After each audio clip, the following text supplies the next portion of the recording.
Oh my, oh my, oh my. It is that time again. Once more, it's that time of week. Indeed, And it is. that means it's time for Wild and Weird Radio Live.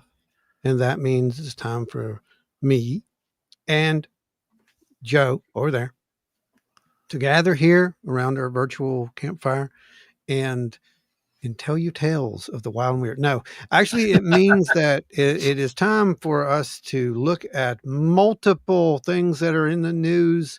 It does indeed. And to celebrate the season finale of Paranormal Horizons with the season finale of, appropriate enough, Beyond the Horizon. And we're going to be taking some questions tonight. We're going to look at some of the questions and comments over there on the board. And man, some of those are just amazing. You guys are fantastic. That's all I can say about some of those guys. Absolutely. Some of you other guys, we'll get to you. Don't worry. Like only two of you though, 2 or 3. But we're going to get to you. Don't worry. So let's get everybody welcomed in and let's get the show on the road because we got a lot to do. Everybody get out there and share this out really quick, okay, before we get started. There's everybody in the house so far has liked it. So keep that trend. Keep that trend rolling. Share it. Now hit that share button, get it out there. It's hard with these third-party platform restrictions, but every little bit helps. Algorithms, they're everything. So make sure that you feed that algorithm. Make sure you do like it.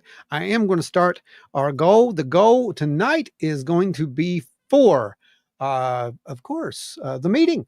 We have the big meeting coming up, and it's going to be fantastic. I can just tell you that.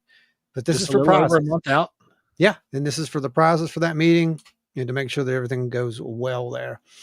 So, starting to go right now. You got 10 super chats, 2 hours. Start. Here we go, guys. We've got James Nelson in the house. Power Band Sasquatch is here. Then we've got Gary Schuler. What's going on, Gary? Kenny Hess. What's up, brother? Linda Sigmund. How you doing? Jordan Booker's in the house. Yeah, you're on a roll, Jordan. You know that. This is like your 5th or 6th Thursday in a row, not only on time, but early.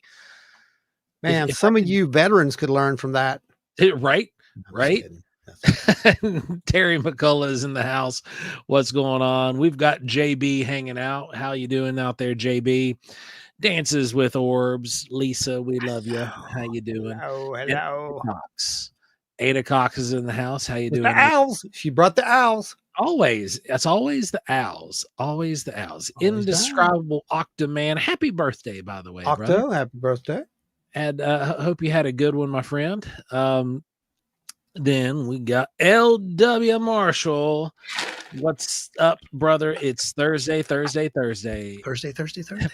Spooky Thursday. Mike Tyson. Everybody. How are you doing? We've got Kenny Hess, Ada waving at Ada. Let's see. Oh, Ada. And the owls. Ada and the owls. Ada, you are awesome. You are awesome. That's going to get a 2-fer. Hope you enjoy. Do the thing.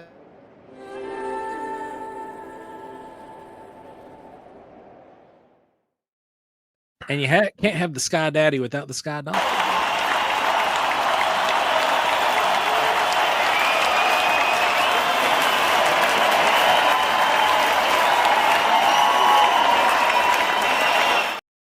Gary Schuler, thank you, sir. Appreciate you. Here it comes right at you.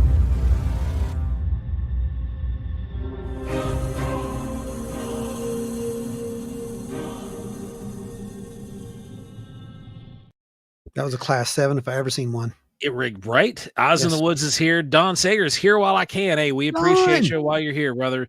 Welcome. Stop by and catch that replay. But we're going to dive into this real quick. I think we're almost through all the got him. Jen's in the house. What's going on, Jen? And let's see. I think that's everybody so I far. think that's At it. least everybody that's in the chat. Everybody's in chat. All right. Yeah. So let's keep them coming in. Like I said, LW just coming in. Support the collective. We appreciate you. Again, this is all going towards the new prizes. the prizes for this month. Y'all are killing it. We know a Geiger counter's in the works, right? Right? Somebody- Let's see if this works.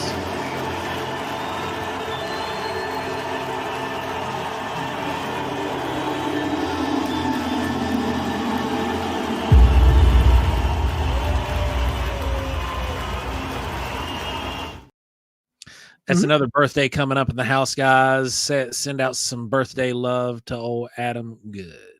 So we got 2 birthdays this week, I believe. Yeah. That's right. Octoman and the executive producer, Adam Good. Julie Bug's in the house. Hello. And Donna Ho's here. All right. Donna. I say let's kick it off with this news, brother. Oh, man. We got some news. So let's... Dances with what? There's... Dances. I'm telling you. No, you guys keep doing that. You can...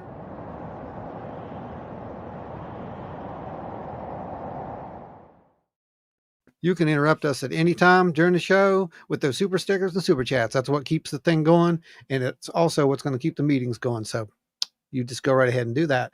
And we'll pay acknowledgement to you as soon as we see those. But I am going to kick off the news right now. Let's do it. Here we go.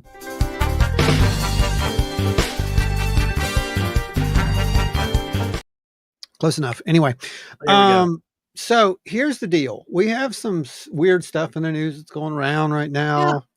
Yeah. Let's hit local first. Okay. I don't even have the graphics for it. We're just going to talk about this because it's irking me really bad. It's happened twice now. While we were in OBC, there was a little thing that went around about this baby Sasquatch that was found on the road. Well, it's back in the news. Yeah, because once it hits, social media, it's never going to go away. It's just going to be there and recycle. Folks, let me tell you something, okay? West Virginia DNR knows nothing about this because it never happened, okay? Yeah. It's not a cover-up. That is not a cover-up. I know. That's what someone like the Men in Black would say. Okay. No, look, this is what someone with common sense would say. There were pictures. There were photos taken. It actually turned out to be a raccoon. Believe it or not, raccoon, like a 30-pound raccoon. It's a horse of a big raccoon. It was a big raccoon. I posted multiple pictures of that up for you guys, so you can go check out the original link. It's over there in one of the groups. Yeah, it's a non-event. Stop spreading it. This is nonsense. So, how do you know? Well, here's the thing. The DNR would have probably made a call to someone, maybe, if something like that would have happened. I'm just saying it could have happened and probably would have, and we would have probably known really quick. Okay. Real quick. It didn't happen. It didn't happen, guys. There are people that would have definitely made a phone call to someone who might be on the screen. Yeah. But not me. But yes. Yeah, and the thing was it started off as a primate, and then it was a baby Bigfoot. And okay, so it started off as a primate on that one page, right? Yes. And then someone else made a clone of that, put it on that post in their own little fonts and everything, and changed it to baby Sasquatch. Yes. And everyone that's it. That's all it took. So I'm sure they're very thankful for all those clicks that you gave them. Oh yeah. Very thankful. Yeah. It helped those guys out tremendously.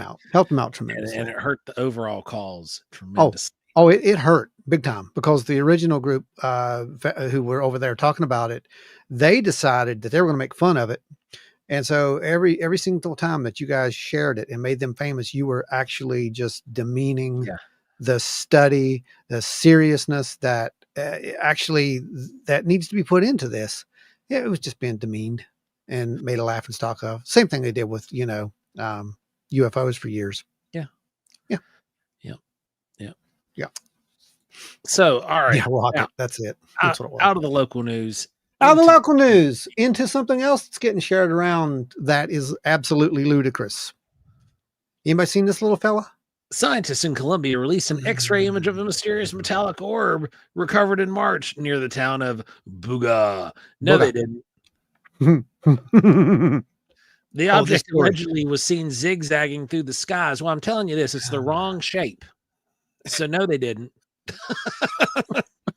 Researchers who examined the sphere Okay. said that no visible welds and it displays strange symbols. Well, I'll tell you what, there seems to be some kind of a welding mark. If you look just up there to the opposite side of his thumb, I'm a sheet metal fabricator. I don't know. All I And can I'm tell not you is saying it's that a weld, but I'm saying it's a terrible grind job. it's a terrible grind job. It's terrible grind, and it's terrible engraving job.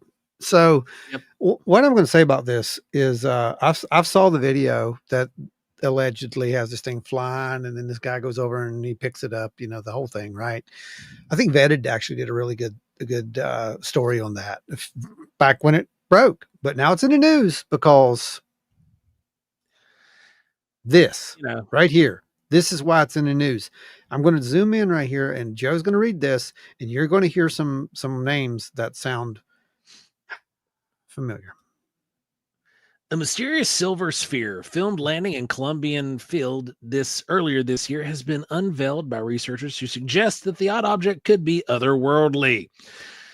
This thing made headlines back in March by way of fantastic footage of an anomaly soaring over the city of Buga before coming to rest on the ground. Subsequently, the Wait, that whereabouts much of is the true. sphere remained something of a mystery until the Mexican journalist and a long-time UFO researcher, Jamie Maussan, recently revealed that he has come into possession of the curious object, and it is in fact made of Rice Krispie treats. Yeah, probably.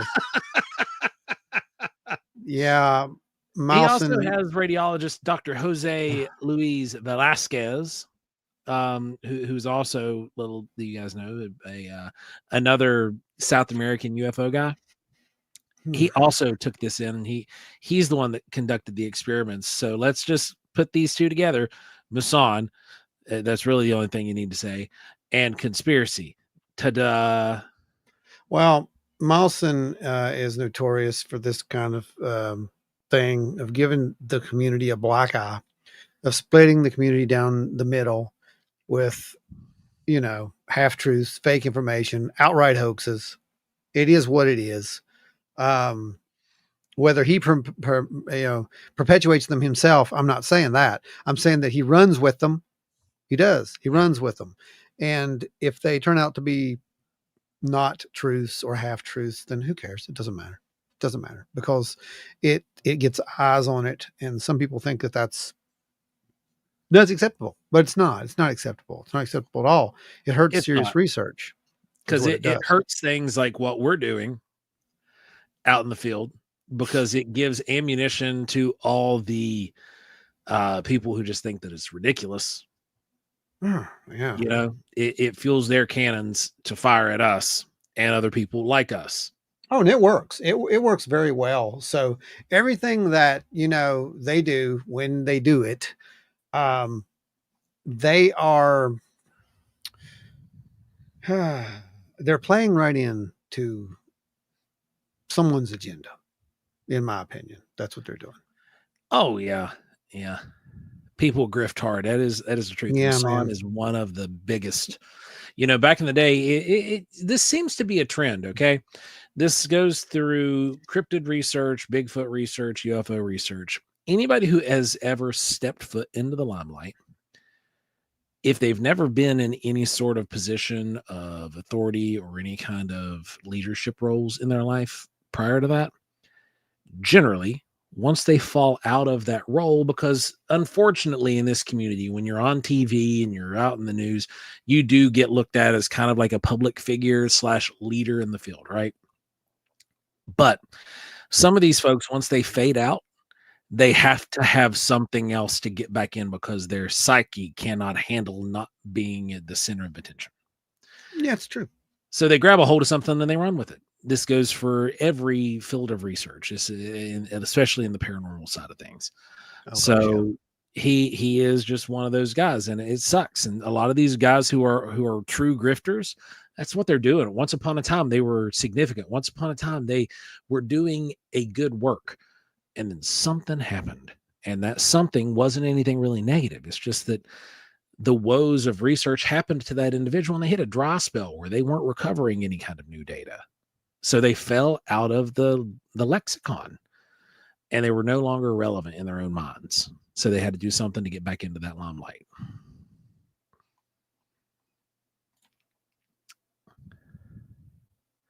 Oh no, it turns out ovulose spheres are just Kix cereal, and they've taken on the fifth form of matter at the bottom of the ocean due to the salinity and sucrosity. No, those spheres are actually real. Yeah, his are. Yeah, absolutely. Those are interesting. Yeah.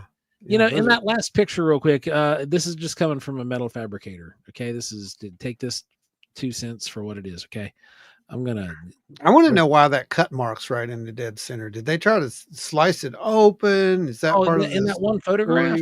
Yeah, that's the seeds in the grass. Like that's a blade of grass and stems and seeds. No way. Yeah, it's just forced perspective. That was really close to the lens. Because when I first saw that the other day, I thought the same thing. Like, why did they? Oh, it is. But it's a stem and it's grass. Yeah, you're right. It is grass. I see it now. Like that's terrible because it does look like it's cut right through that one. It really part. does. I guess that's the shadow. Yeah, that's the shadow. But now, if you look up there near his thumb, you can see where there's a missed grind spot, where the grinder jumped. It's just on the other side of the crescent where the two crescents. I think where the crescent is. I mean, it's really not etched really well right there at all by his thumb. You can see where it's just it jumped back. Yeah. So all right. So now go to the next the one where it was in. They were looking at it allegedly, and look at this. Okay, so here's a telltale sign of bad fabrication. Now, yes, there is concentric rings behind it, but they're not the same area and location as the ribs that are appearing on that sphere. Notice how it looks like there's ripples along the upper right hand hemisphere. That happens when you're making things like mixing bowls, which is very likely what this was. It was probably 2 mixing bowls that got put together. But that comes from high speed spinning and pressure, and the forming of that concave shape. It can cause ripples in thin material, and that's a telltale sign that was machined. No, I don't know. I don't know what it is. I have no idea. I think that that ripply looking thing is more like that reflection of those concentric rings there behind it. But I'm trying to figure out what those are too. I don't even. Well, it's part of the logo, because if you look up, there's letters attached to it. Why is there a logo there? See, there's another question I have. Well, and then the other thing, if they're really going to be handling this possibly radioactive sphere, one, where's the proper hazmat, and two, where is their Indiana Jones cap, and why isn't it resting in a giant big gulp? I don't know. I don't understand anything of that picture or that whole frame. So whatever. Like I said, I think it just gives us really a bad name. So Jordan Booker, thanks, man. Thank you. Going for the prizes here. I think we're almost at level 2 on those prizes. We appreciate one of you guys. We appreciate both you guys in the photograph. I don't know which one of you is Jordan.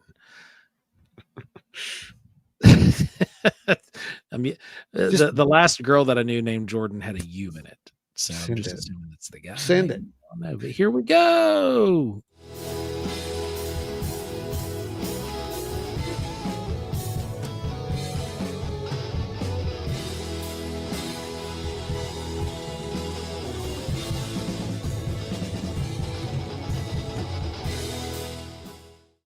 And the intuition proves correct again, but I doubted myself. Yeah. So anyway, Nancy White, thank you, Nance. We do appreciate you very, very much.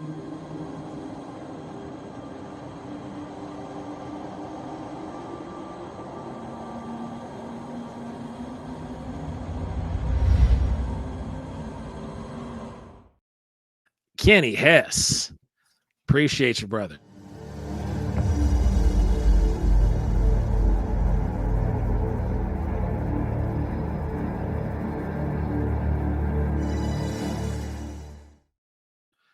So what you guys are doing, if you don't know, is you're funding this. For those who don't know, we are having the second collective meeting. This is the Wild Weird West Virginia, thing that we do over here at the West Virginia High Strangers Collective. And we have presentations, we have data reveals, we have this time we have a DIY project that's going to be taking place. There's door prizes. There's a potluck. So bring food, bring refreshments. Everybody, this is a massive party, and it's a party where you learn stuff. So it's a lot of Yep. fun. It's unlike anything anyone else does. I promise you that. We do things just a little bit differently. Everybody who was there will tell you that. And they had fun. They had a lot of fun, and they learned stuff. Um, I don't know. It's a good time, so I can tell you. But Steve Ward's going to be there this time. And Steve's going to be talking about a little bit of everything. He's actually going to give us more info here soon about the presentation that he's going to be doing. And you can bet that he's going to be talking a little bit about what he experienced out there with us, because, I think that kind of left a mark on old Steve-O. So be looking forward to that. It's going to be a really good time. Really good time. And that's where that's where the money is going right now, Yep. to let you know. That's And for door prizes and for other things for that. you guys are going to be in for a treat, because I'm Fun going times. to be making homemade gnocchi and homemade marinara sauce No, with gnocchi. meatballs. Well, that gnocchi. That's all I can say about Oh yeah. that. So, Have you guys ever discussed or looked into old thump phenomenon? I was just reading a book about it in a local history book. Old thump. Somebody was just talking about I think it was somebody over on Teresa's page. really? Yep. I can't remember the exact thing around it, but I've not done any kind of looking into old thump. I just remember hearing it recently. So, to the news. To the news we go. So there was a video that was released a while back, a couple weeks ago, basically. 3 of them Yep. in a And chain. well, the third just dropped. Yeah, the third Right. just dropped, I think, 2 days ago? hmm And actually, it dropped the day before the final episode of Horizons dropped, I Yeah, believe. so Tuesday. Yeah, I think so. Is it Monday or Tuesday? I don't remember. But either way, here's the deal. It's relevant again to that. But more importantly, for the folks who don't know, it was the interview with the fellow who basically was the author of that bit of the information that got turned in at the UAP hearing there not too long ago, I right? knew I left something in my truck. I actually have my copy of it. What? Oh, you had the copy of it? I have my copy of it, and I left it up in the truck. Yep. So, yeah, he was the author of this breakthrough, whistleblowing, documentation that basically says Immaculate Conception. That's no, what most people think, but it's that's not the Immaculate name. Constellation. I don't say the real word. Now you're on the list. Immaculate Man, I've been on it forever. You know how many times I typed that into a search engine? So, anyway, he's the guy who basically came forward with this story. The whole it's a 3-part series. I've got the link. It's in there. You can go and check it. It's in the description. And I'd suggest watching it. Like there's some incredible stuff in there. We've got some little things we pulled out that we're going to be discussing, but please go watch the whole thing. It's Weaponized. It's what episode was that? Do you remember? 1, 2, and 3. 79 or something. I can't remember. Yeah. If you just look up UFO Whistleblower Part 1, Part 2, and Part 3, he's got them linked together. It's on Jeremy Corbell's main YouTube channel. If you go to Weaponized Podcast, like it's buried. It's under all, because he's got everything to set up chronological there. But if you go to Jeremy Corbell's page, it's going to show up near the top. Yeah. So I dropped in a link just now for you guys in the chat. If you want, that is your link to the PDF of Immaculate Constellation. You can get your very own copy because it's on Congressional Record. Oh, it is. Yeah. They actually got this thing put into Congressional Record.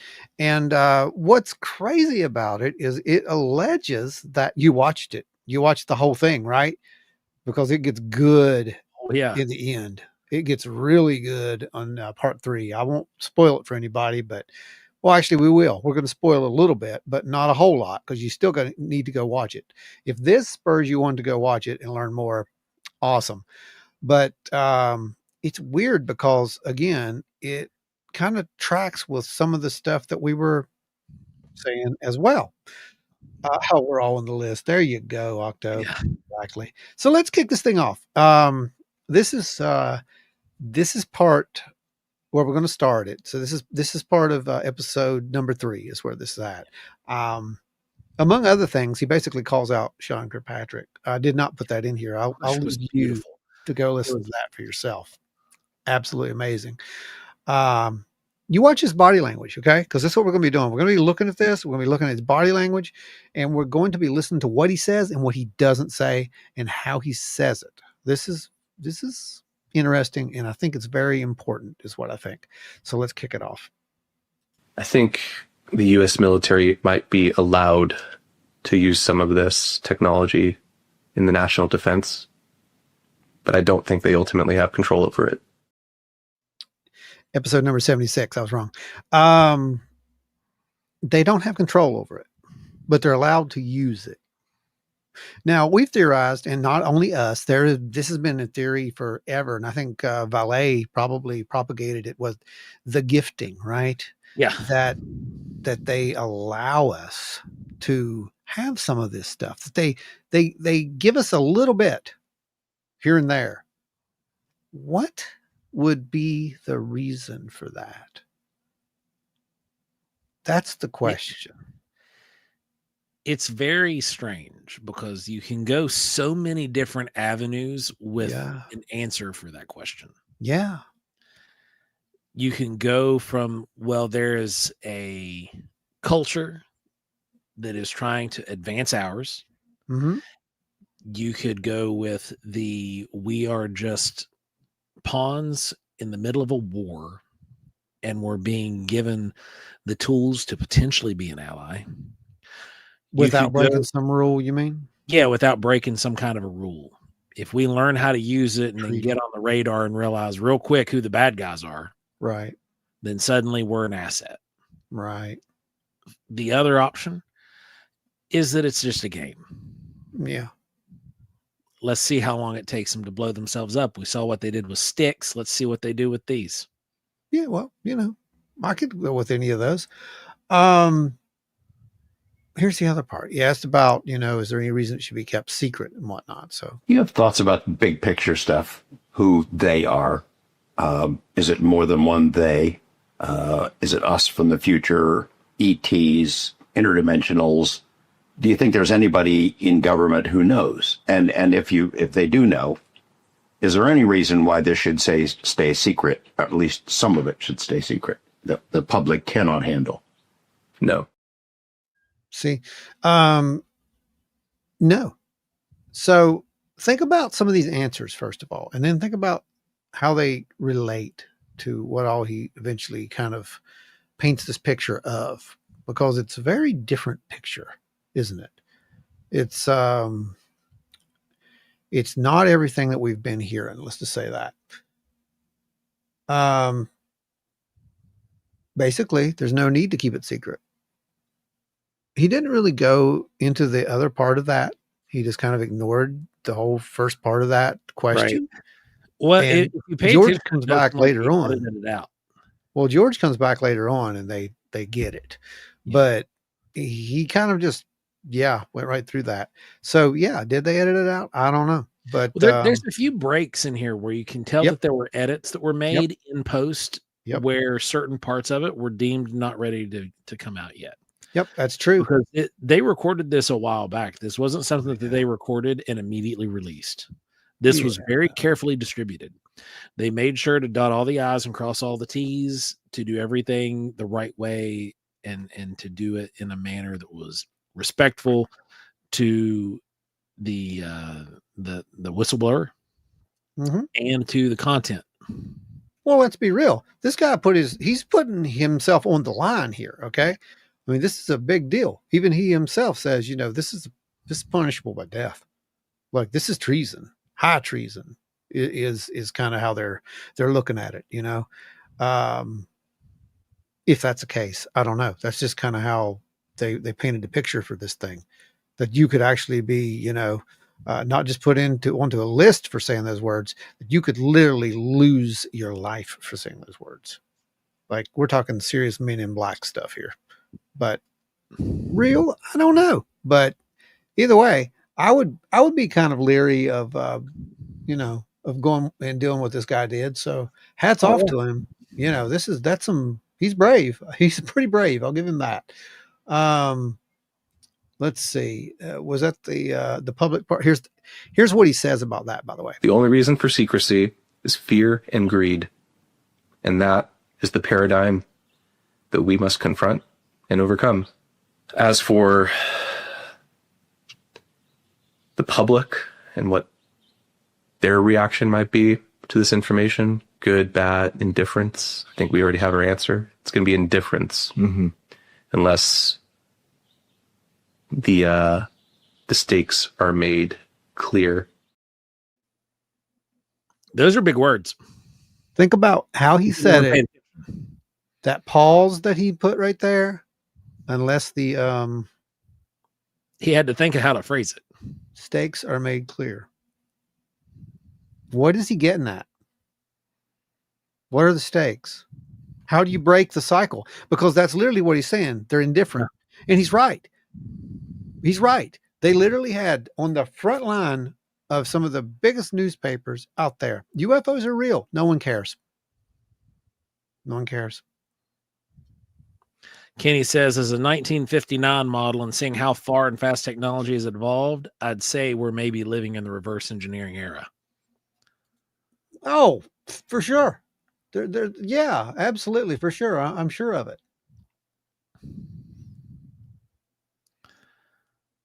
Let's see. So what are you guys thinking? I want to hear your thoughts on this before we go any further. I've got more. Oz says greed is the main reason. Yeah. Power Band agrees with the unanimous voice that it's crazy how no one cares. It's just indifferent. This UFO stuff is now covering the news, and it's falling off the news radar because nobody's watching. Yeah. It's going all straight to YouTube because nobody's watching. Right. The hearings that are being held are not being broadcast. They're going straight to YouTube. People are watching there, but it's all ad-based revenue. Exactly. They're not exactly. They're not. It's not being sold on TV because I wonder how many of these commercial products have actually complained to some of the big five and said, if you keep running these UFO things and scaring people, we're going to pull our ads channel. Ad revenue. Yeah. And you're right. And that way you really do. You can control the information without controlling the information. You control the revenue. Right. And then the person's like, I don't really want to go there. So I'm going to not do that. And it works. I mean, it's the same reason that we can't use, certain copyrighted material, or we have to do certain things the way that we do. You have to play the game the right way to be able to tell the story. It's the same way with these guys. Well, why didn't they not come out and say this or that? Because they're playing the game the right way. They're playing the game to win. And it's a long game sometimes. And if that means that you've got to not say certain words, or you can't point fingers at a certain person at a certain time, then that's what you're going to do. You're going to do that. Yeah. But like you said, greed is the main reason to keep it under wraps. Yeah. And old George, George comes right back at that one question and you can tell it's bothering him, right? Because he's, who are they? That's the whole thing with him. Now, keep in mind, when he's asking him this is just his opinion based on what he knows, not what he has seen. This has nothing to do with the documents. He even states that in there. He's like, I didn't see anything about biology. I didn't see anything about this. Didn't see about that. This is based on what I believe and what I know. He does not say how he knows it. He does not say why he believes it. But I'm going to guess on this one and say there's a reason for that. He's just not telling it yet, which he probably will one day in the future. But here you go. Somebody was flying these things that crashed. Somebody built these things that are being reverse engineered. Who's that somebody? And why don't they come forward? I mean, you may not have seen that in a document or a file or something somewhere, but you've thought about it. You're a smart guy. What are your thoughts on the big picture questions? Who are they? Why are they here? Why don't they show us what's going on? I love how he's just, Yeah. how do I say this? How do I say this without getting in trouble? That's kind of what's going through his mind right there. Am I wrong, or am I reading that the right way? I believe it's not even, it's a little bit harder than that. I Yeah, believe that he knows he can't say, it's because if he difficult. does, there are Mhm. certain things that he made it clear. There are certain things that if he does say, that it will end poorly. Things will go Yeah, sideways, and that yeah, I guarantee you is one of the things. yeah, and I guarantee you he's correct on that too. He's not just saying that. Octo says people are not indifferent. We're oppressed and tired, sick and tired of being lied to by the people. No, that's not all of us though, Octo. That's the problem. He's going to address that just in a second. And here's another problem. People, if people are feeling oppressed, if people are feeling however, and they're too busy trying to survive or whatever. I don't know what it's like in the Northeast. Okay. I don't live there. I've never spent a long amount of time there, but here, this is the bulk of what I see going on. Yeah. Here, where we're at, and in this region, All the time. when we go anywhere at events, we're at events, Mothman Festival. They'll stand at our table and do this. They will stand at our table and they're just flipping. Yeah. They're mostly watching AI garbage. Yeah. Oh, yeah.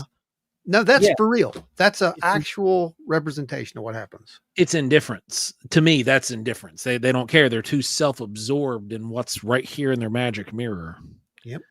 To look at anything else, because it's oh ha ha ha ha ha, ha, and then back to, you know, I mean, it's a distraction, right? That's what it comes down to. It's a distraction.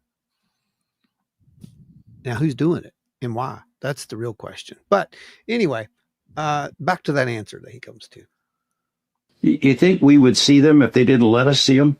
Even with our more advanced sensors, that they pop up, but they can also disappear. And do they allow us to get these glimpses? Is that a game of some sort, I wonder? Or an education process? It's a bizarre one that I could not understand if it is a game. I think they're both just as powerful as we think, but also less. And I think there is not a single they here. Certainly multiple factions of the same species, if not multiple species. And all the complexity that brings. And all the complexity that brings, and the stakes are high, and read between the lines, people. Just read between the lines what the man just said. well, go back to the Vedic texts. You had a war in the sky. Mm-hmm. Between rival factions, not different gods. They were all gods, so to speak. They classified these armies in the sky, and there was a battle in the sky, but they were all of the same sort. They were just at odds with each other. Well, I'll give you one better than that, Pastor. Michael and his angels. Yeah. It's the same story. This has all happened so many times, and it's all the same thing. Yeah. It's just we're saying different words for it. But Fox Mulder is in the house. Welcome, Fox. So here's the thing. Not to go 100%. There you go. Not to go all 100% ancient aliens here, but there has been more evidence put on the table for ancient astronaut theory in the past 5 years than I think has ever been put on the table. It's to the point now to where you have to take it seriously. You have and even if you're not taking it completely seriously, you have to at least Yep. Well, what did they mean? What did they mean? You got to look at it in a respect of using the language they had at the time given. Right. 100%. Describe what it is they're seeing. Oh, absolutely. Absolutely. Tony, how you doing, brother? You missed the Mawson thing already. Sorry. You'll have He to go back probably and set watch it that. out on purpose. Yeah, probably. So he asked about humans and what the purpose is, right? Yeah. And the answer. And here's the thing. We've heard this answer in a different way from different people who interpret it differently, right? This makes more sense to me than the whole vessels or whatever they say, you know, that whole thing. I think I have a good degree of confidence that the reason they're here is us. I think life, especially sentient life, is a precious thing. And I think to some, it might be a resource. I think humanity to some level is a resource for them. Hang on. Before you think, you know, they're eating people. They're not. That's not what he's saying. He's not saying that we're a resource as in, you know, a delicacy. He's saying that they need us in some way. Yeah, he does say medical. Oh yeah, that's the next clip. That's right here. Possibly a commodity, possibly a form of entertainment, possibly medical related. Think they live here? Yes. For all intents and purposes? Yes. Always? I don't know about always, but it certainly appears that they have been here for most of recorded history. At least some element of this has been here for most of human recorded history. Yeah. Some element of this has been here since recorded human history. There it is. They've been hinting toward it for a very long time. Remember, these folks who've been, you know, talking heads in this whole UFO thing that you've seen interviewed, you know, they know this. They've talked to this guy. They've talked to these people, right? So this isn't new to them. None of this is new to any of them. And yet you have these pushbacks, you know, who are like, oh no, that's just a bunch of crap. That's not real. They don't want it to be real. That's what it comes down to. They don't want it to be real. But if it is real, then this part makes a lot of sense. What I have learned is that we live in a dream, a carefully constructed reality. We make use of a science that is tightly controlled and suppressed and distorted. I think we are left behind. Humans. I think normies, the normal humans, the people have been left behind. Us. Now he puts humans into two categories here, guys. If you didn't pay attention to what he just said, there's the normies and then there's us. Okay. I don't know what you think about that, but I want to know right now. What's Ashley saying? Ashley said no. We all know that cow genitals power their Power their vehicles. I know, right? It's cow genitals. Oh my God. No, it's oh man. This is where you are with this though. We've heard things here. Well, funny you said that. funny you said that. Very funny you said that. People need to understand that we might have freedom of speech, but that has been subverted. We do not have freedom of inquiry. We are blocked from learning what we need to know. Just in the public world, we are blocked from advancing in science. We are taught false science intentionally to prevent us from learning more. We live in the Matrix. It's just much more boring than the movie. Now, Stanton Friedman called that ages ago. There's a lot of people who called that ages ago. And to hear him say it is like, oh, man, did he read it? Or is just how does he know? How does he know these things? He said some things that I know that he didn't get them out of print. I know that he had to have some kind of firsthand knowledge of some of this stuff. And we're literally talking about construction of reality. Yeah. They Live meets the Matrix. Yeah, right. Think about that, though. This is the same thing that metaphysics has been saying forever. Construct your reality, manifestation, positive. These are not bad things. It's just that we've been untaught them, and we've probably been untaught them for a reason. And I told you why I think we've been untaught them a long time ago, because humans like to blow things up. Yeah. If I told you that there was a way that you could literally make anything happen, what's the first thing you would do? You would do something nefarious, probably, Use it for or at least control. something unethical. Yeah. Right? Because absolute power does what, as Mr. Stanley used to tell us? Corrupts. Absolutely. Absolutely.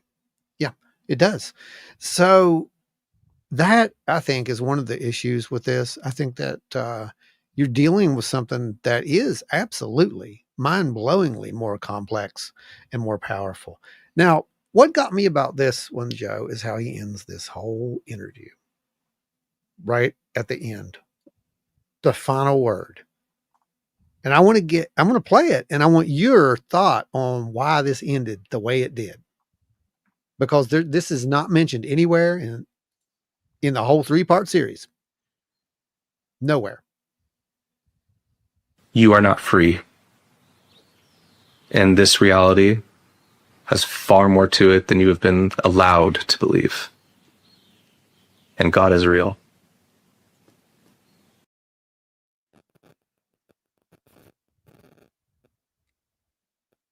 That's how it ended. Yeah. It literally ends right there. I'd love to have been a fly on the wall for that entire conversation. Because it was cut. Yeah. Right there. They cut it right there. They ended it. Because of some of the things he probably said, which were pretty controversial, or they Or even sounded. stuff that he said, second thought, hey, don't run this. Yeah. Well, Don't they run even this. say that. They even say that because they're like, we may not yeah. run this. We may not run this part. Or presuming we do run this. Like he says that a few times. Yeah. So they made that clear. Like he got to watch this before any of it went forward. And they all collectively decided what should and shouldn't go in. Yeah, he did. So what is your thoughts on the way that they decided to swing that at the end, Joe? Knowing how these things always snowball and one thing comes after the next and next and next, and they build up on them. What did we just hear? Well, we went from aliens, Ancient, and technology to a controlled reality, a manipulated reality, a false reality, to we are in a dream like the Matrix, but more boring. All of that was said from a face with concern. Yeah. With a tone of concern. Then at the very end, and he said, God is real. The look on his face changes. He had a smile on his face. He did. The only time that he smiles during this whole interview. Yeah. That I saw anyway. Yeah. I mean, a genuine smile. It's like, what did we just see? Why? And what all has he seen? He's seen some stuff to make those claims. I'll just tell you that. Power Band brings up, he says, how is God real? Did we miss a question? That comes in, realistically, yeah, did we miss a question? But to answer the question, it is a matter of faith. Mm-hmm. And I think that's where he's going with it. Yeah. Mm-hmm. The only my concern is, which I don't think this is the case, because Corbell really rallied hard against the whole nonsense Yes, he did. down south with 2027. Hmm. And he said, we got a guy who's, and I think this is the guy Hmm. that was basically telling me, yeah, no, this is all hogwash, blah blah blah blah blah. I don't know. The guy, I've watched it multiple times now. I watched it yesterday before I sent it to you, and then I watched it again today at work, and I watched the whole 3 hours and something. Maybe your Matrix is boring. There is a lot of questions I would love to sit down with this guy and ask him with no recording devices around.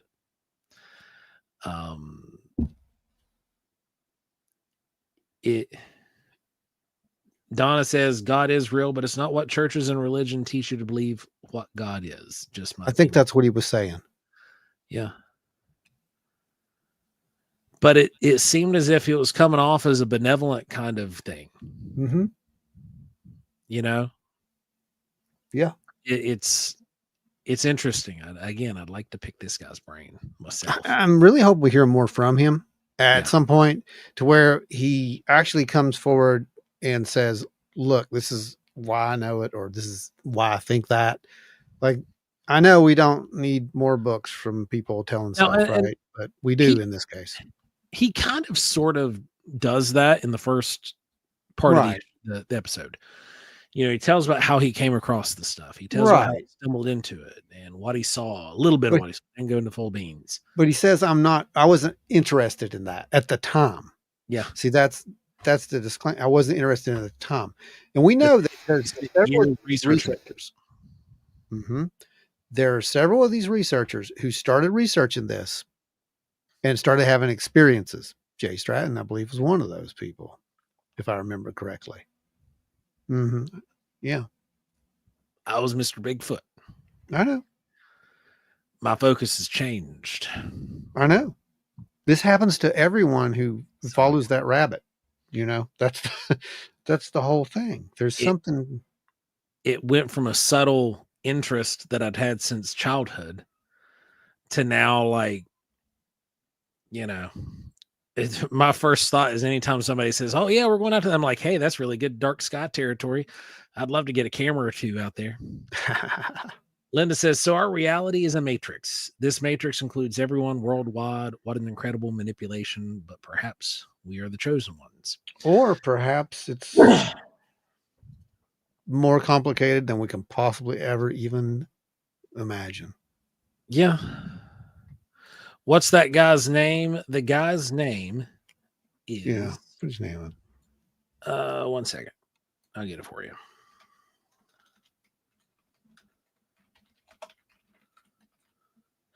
Matthew Brown. His name is Matthew Brown. Octo says, you know what's funny? Ontological threat narrative has always aliens will prove God isn't real. And really it's going to be aliens saying, oh yeah, God is great. Want to know him better? Okay, now here's the funny thing. Back when I started talking about my experiences and saying stuff, I was always afraid that people would be like, oh, well, you're one of those people, you don't believe in God, blah, blah, blah. And I did have a couple people say that, but I could easily look at them and say, this makes it more believable. This makes me see things there are things that can exist that are so far beyond what you consider reality that is not beyond a question for me at this point. A lot of people think that, these ancient astronaut theorists feel the same way, that they're just trying to tear down God and they're atheists. That's not true. Most of them are not. They believe that there's something there. Some of the biggest ones do.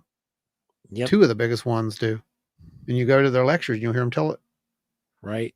Mm-hmm. And I mean, it's technically, if you want to get down to the nitty gritty, there's a couple verses, and one of which being like, you are in the world, but you are not of it. Yeah. Well, there's normies. No. Just as I am not of it. So there are hints and morsels dropped throughout that you can look at and perceive one way or another. It is very interesting. It's very interesting. It's and it's one of these things like you said, it's not been a hindrance. It's kind of caused me to question some things in a good way, not in a bad way. Right. Exactly. Looking at things in a way that like, oh wow, because it doesn't necessarily go against any portion of faith. No, it does not. It absolutely does not. And, and that's I think we've talked about this before. It's so hard to have this conversation because you want to talk about these people who are like, they want to take it seriously, right? So to them, it's got to be nuts and bolts. It's got to be space lasers and things we can, use to manipulate and make the next great big slingshot. That's what they want it to be. And then it turns out that it may be something else that's just so, I don't know what the word would be, pure, maybe, that it doesn't care about any of that stuff, that it doesn't want to communicate with a nation or any nation, that it wants to reach out to individuals that are on the same level, perhaps, or have some form of understanding. Who knows? I don't know. I'm just guessing at this point. And you can see where this stuff can go. It's incredible. Yeah. Jen, I'm grabbing it and posting a link in right now for you. Yeah, there you go. And it's also in the comment section if anybody wants to see that, or in the description section. Sorry, of this episode. I put it in there before the show started so you guys could go see it. There's 3 episodes. Octo says, I never really had faith in God until around the time my grandma passed. And when more and more strange things, inexplicable things came into my life, and because of these wonders, my faith has blossomed. Take it however you will. Right, you are. I mean, really, take it however you will. We're not here to preach to you. That's not what it's about. But this is also the danger of where this can go, right, Joe? Yeah, if you look at folks down in the southern part of this country. Yeah. If you look just down in the Carolinas, you've got in Georgia, Florida area. I think they moved down to Florida. Yeah, I don't know. But either way, it's interpretation. Yeah, there is essentially a cult forming around the lady. Yep. And you can look into that yourself, but it is bonkers. I mean, it really evolves and changes to fit whatever. Yeah. To. Yeah, exactly. And I think that's one of the issues that we get with this. You can get into the point to where, there are these guiding forces. I'm sorry, there are. I mean, at this point, I don't deny that there's guiding forces. Do I think that those guiding forces are telling everybody the 100% gospel? Nope. No, they're not. Why would anyone do that? No, they are absolutely not. Can we trust the sources? Nope, we cannot. Do the sources want us to trust them? I don't think so. I think that's part of the lesson. I think the part of the lesson is that you've got to evolve almost. Is that the right word? To a point to where you can, I think someone last night in the live chat, they were talking about discernment, and they made more sense in that conversation than anyone I've ever heard talking about, the whole discernment thing. And it was more, less about spiritual discernment than it was, you kind of using your common sense. Yeah, a lot of it is just your common sense. Like when it comes to discernment, like 90% of it is going to be upfront common sense. Like, what are the glaring red flags here? And then if you don't see red flags, but you still feel a hesitation, that's when the spiritual discernment comes in and you begin to analyze things deeper. But generally speaking, you can just kind of. Yeah. And yeah, Kenny, what you said, I quoted that loosely just a moment ago from John 8:23 when I said that I'm in the world, I am not of it, or though I am in the world, I am not of it, just as you are in the world, not of it. Common sense, you mean not so common sense anymore? Yeah, unfortunately, that's what we're up It's been against. that way for a Actually. long time. It's just getting worse. Yeah, it is, and I mean, I think the technology is helping it. I'm sorry, it is. Yeah, it's learned helplessness. It really is. And Yeah. I talked about this years ago, back when, the internet was starting to come out. I was like, oh, great. Then we're going to be able to literally never have to think. We're going to have a machine that thinks for us. By God, that's exactly where we're at right now. Common sense ain't Mark Twain. Truth. So, yeah, I thought that was kind of interesting. It was that whole conversation just fed into what we had just come off of, which was It really really funny. did. And if anyone watched it, how many of you guys actually were there for the premiere last night and watched the season 1 finale of Paranormal Horizons, by the way? You guys were there. Because I know Power Band was there. I know Jen was there. Trackway, I saw Trackway pop in. yeah. Yep, there we go. Octo, of course. I remember Octo being Octo there. was there. Yep. Octo was there right in the beginning, I'm pretty sure. Well, a little bit of a spoiler for you. Here's something you don't know. Or you might. I don't know. Either way. During the last few months of filming, we went through some of the absolute most stressful parts of everything. There were vehicle incidents. I lost my mom. There were computer glitches that threatened the whole project. There were all these things, and there were points when I were literally just screaming at the machines to make them work. And there were times when the machines would work when I did that, which was weird. And the funnier part about that is, when Pat was fixing it, I was like, man, you did a great job. And he's like, I didn't do anything. I'm like, what do you mean you didn't do anything? He's like, it just came on. What? So after this was all done, I sat back and I looked at that and I just thought about, my God, what a story. What an amazing, amazing story. I get cold chills just thinking about like all of it right now, because you couldn't have written it any better. It was, everything ended the way it should. All the little synchronicities along the way with, Barbara coming out, talking about psionics after we had, did the thing.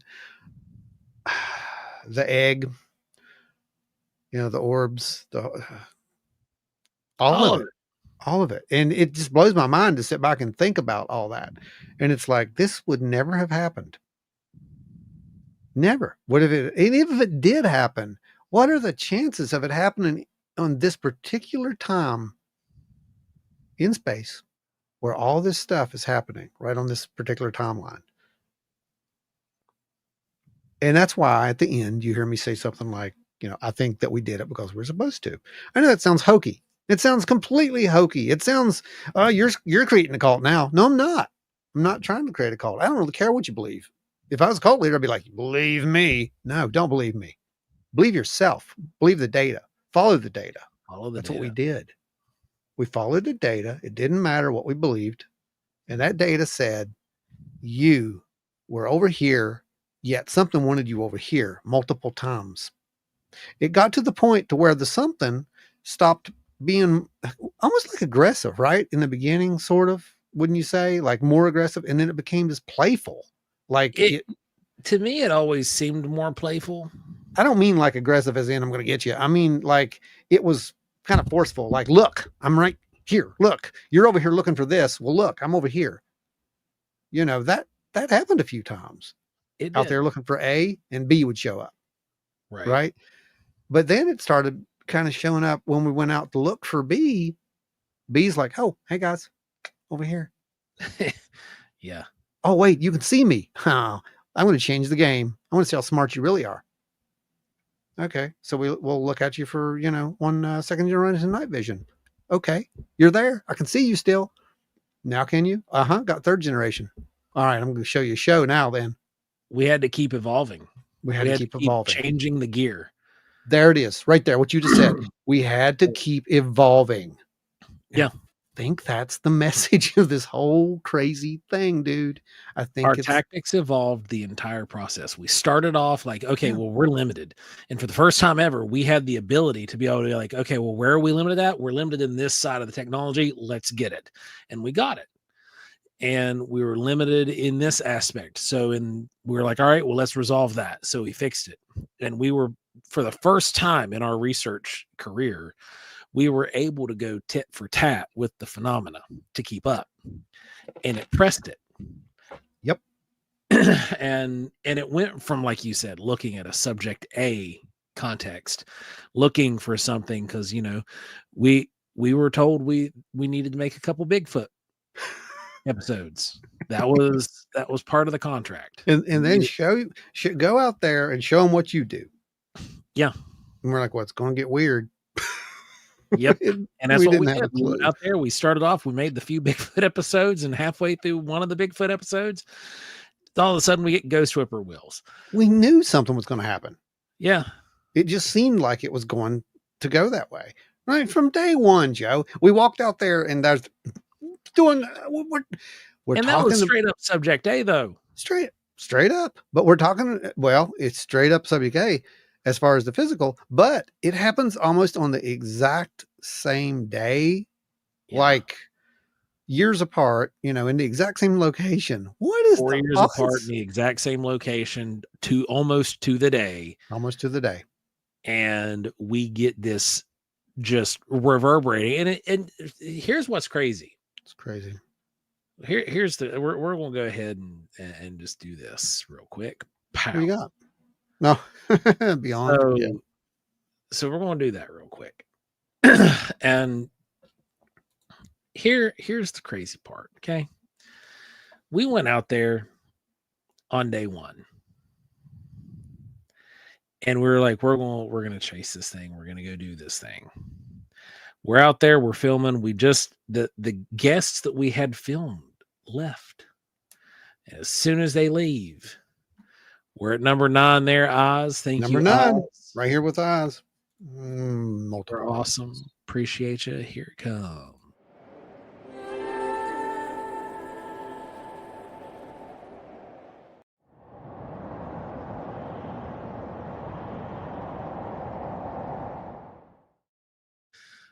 So we were there, and we were chasing subject A.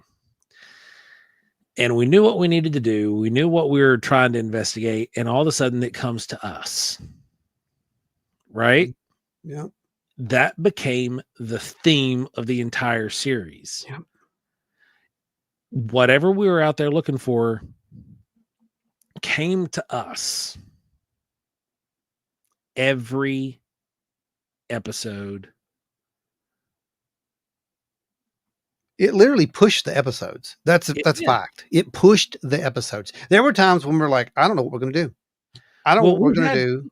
We had 12. So behind the scenes, yeah, I named 12 episodes. I had them planned out, and I was like, here's the course. These could go in whatever order you want to do them in, Ron, but I think these will be the ones that will go well. And I think the topics, because it's in our vein, it's Bigfoot like he was wanting, it's Wineberry like they were wanting, and then the rest is just us to do what we want with. And there were episodes that just got completely scrapped. Yeah. And these were episodes that Ron read and was like, oh yeah, that's a great idea. Let's do this. We made arrangements for one of them. There was one episode that we tried so hard to make, and I'm not telling you what it is because we're still making this episode. Dang it. Well, a lot of work that went into it, and relationships that were made to make this episode you're going to see. And it just never happened because weather and because illnesses and because you got sick, the emergencies. Yep. And so it didn't happen, but we were being pushed in a different direction. It wanted this story told. Yeah. And I know that sounds ridiculous, but whatever it was, it seemed like it wanted this story told. Yeah. And that's a hard thing to come to say. And, we sit down and talked about, I don't know, do we really want to go there? I mean, this is going to make us credibility wise, they're going to think we're nuts. And, to be fair, normally I'm the more reserved of the two of us, but I was like, full send, let's just go. he did. He did. He was like, yeah, it happened. I'm like, yeah, it happened. Yeah. You got to follow the data, no matter how uncomfortable the data may be. I'm still learning that lesson from way back when, but yeah, following the data, and it's left us here. And I don't think that this is the end of the road, by the way, by any means. It wouldn't have led us this far just to leave us here. There's something more to this. Yeah. Hold on. Go ahead. Lisa, go ahead. I didn't see your question. I'm sorry. So Bad Daddy says nothing can stop what's coming. They want to be seen. I cannot disagree with that statement. No. In the slightest. No. Especially with the data that we've retrieved and the evidence that we have recorded on camera, high definition video, 100% cannot disagree with that statement. Yeah, it's pretty evident that there's a real phenomena here. It's intelligent. It is interacting with us, but it seems to interact with people that it chooses, for lack of a better word. There's something here that's, I don't know, like I can't really put my finger on it. There's not like chosen ones or anything, but there's something there that it's drawn to. I mean, at certain points, I feel like we're the laser pointer and it's a cat. Yeah, right. We've said that multiple times. So we're just gonna chart this off from episode 1. We get the wood knock. Oh yeah, we're there. We get the wood knock. Crazy stuff. We chase it down. We find the tree that was struck. Very likely the tree that was struck. My wife saw something run off over the edge of the hill, large dark thing. And Maria thought she saw something, and we were like, what is happening? And we went up and ran after it. Okay. Power Band says, I'm going for catching an orb on the ground and air thermals. And so then that happens. We're like, okay, we expedited. We were going to wait till a little bit better weather, and we were going to get the crew in to come in and do the investigation. But after that happened, we expedited it, and we had them there like 2 weeks later. Yep. And it was exactly 2 weeks. Yeah, it was exactly 2 weeks. Yeah. And we filmed that, and you saw what you saw there. We were looking for Bigfoot. Okay. We got everything but Bigfoot, except for the thing that walked up that you could hear walk up on 2 legs, fiddle with the microphone and walk away. Tell me, we didn't get any action from Bigfoot the whole time we were out there that night, and it was prime weather, prime habitat. You thought you heard a wood knock. Yeah, that's right. We did think we heard a wood knock, and we did capture that on audio. It was just far and faint. Yeah. Now, we were there at a time in an area where we'd cast tracks in both locations, and then we had a we did have that weird Yeah. And that one was interesting. And that was where the normalcy just fled away. It was gone because that whippoorwill would not leave. And then the whippoorwill vanished. Make that make sense? Because I can't. And I'm still like, yeah, I look back in this last year and I can't believe the stuff that we've done. Isn't it an incredible story? Because I'm so caught up in the stuff that we did with Steve that night. Yeah. I forget some of the craziness, the absolute abject nonsense craziness that we had happen to us throughout the rest of the year. Despite the stuff, despite the just the frustration and the aggravation. Oh, we went at each other's throats. I'll just tell you guys right now, flat out, because we're brothers. We can do this. We can tell this stuff. I mean, we went at each other's throats. That's how much the stress was. And then, so this wasn't on camera. Okay. This wasn't on camera. You guys didn't see this. This is absolute bat nuts bonkers. This is almost as crazy as the freaking whippoorwill. Okay. We're sitting there. We had it out and we were going at each other for 45 minutes. Okay. And we're out in the middle of the streets in Point freaking Pleasant, West Virginia, and a white doe walks out onto the street and just stops. It looks at us. An albino, a white deer, a spirit deer, for those of you who might not be so inclined in the Native American ways. This is a white deer, stops, looks at us. It literally does. It looks at us and just turns and walks away. And we looked at each other like, because I'm standing there. Ron's back is to this thing, like he's back facing, like his back is facing the main bridge coming into Point, and I'm sitting there and I'm looking over his shoulder. This thing walks out in the street light, and I'm like, Ron, there's a white deer. And at the end, we've already hashed out the frustrations, and we're talking about the personal stuff that's going on both of our lives at this point that led us to the frustration. And then all of a sudden, this freaking white deer walks out across the street and just stops, and it's like it was amazing, and it stands there broadside for just a few seconds, and then walks off into town. Yep. In the middle of town. And if I'm not, you can correct me if I'm wrong, but after that, we never had an issue ever again. No. We were like literally like tight again. Yeah. Yeah. And everything worked out from that point on, just like boom, boom, boom, boom, straight on. Like it was the most amazing thing that I've ever. And we hadn't talked about that this is the first time we've spoke about that beyond just me and him, because it's important. We're giving you the full rundown. We had a hard time at the middle of this project. Oh God. And there was a lot going on. There was a lot of stress. There was a lot of anxiety. There was a lot of pressure, and we were under a time crunch. And I want to tell you this. I want to tell you this. This is the funny part too. We were under a time crunch. And these had to be done by a certain amount of time, and beat it within, a week, I think, something like that. The first deadline for the first one, only to have Seth Breedlove say, "Oh, it's all good, man." Yeah. What? Like, okay. First of all, a deadline's a deadline with me. So I'm going to beat that deadline one way or the other, but, just the sheer, it's all good, man. You're good. This is all fine. It's all going to work out. You're good. And he knew nothing about any of that. That's the whole point. And for us to just, it was just another thing. It was just perfect. It was just like, this is going to happen. We're going to do this. We have 6 more episodes to go. What are we going to do, Joe? I don't know, but I think I want to go here. And that's that. Dawn. Yeah.